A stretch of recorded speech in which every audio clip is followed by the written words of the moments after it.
Barang main selotip macam ni. Benda boleh settle, korang pergi selotip macam ni. So macam ni lah. Korang kalau ada getah pintu atau getah pintu lah. Kalau korang punya peti sejuk, okay, pintu ni tak rapat. Okay, pintu ni tak rapat. Korang tak payah selotip-selotip, tak payah nak pergi beli lock ni apa semua, tak payah. Korang tukar je getah ni.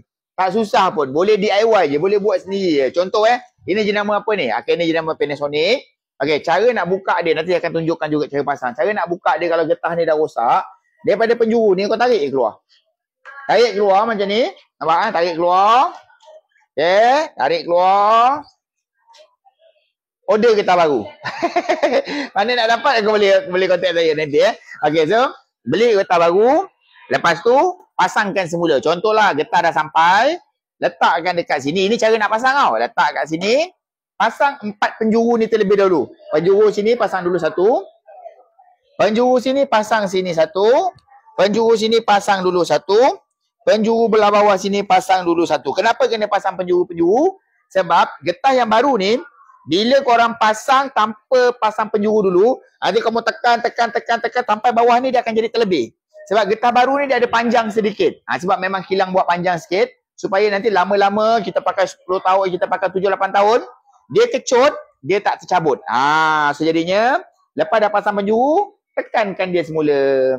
Tekan macam ni sahaja. Okay? Tak susah mana pun. Sini pun sama, tekan juga. InsyaAllah. Itu je jalan penyelesaian untuk getah pintu ataupun pintu peti sejuk yang tak rapat. So, tak payah nak selotip dia. Dah, nampak? Cun, fit. Samsung. Sama tak cara dia?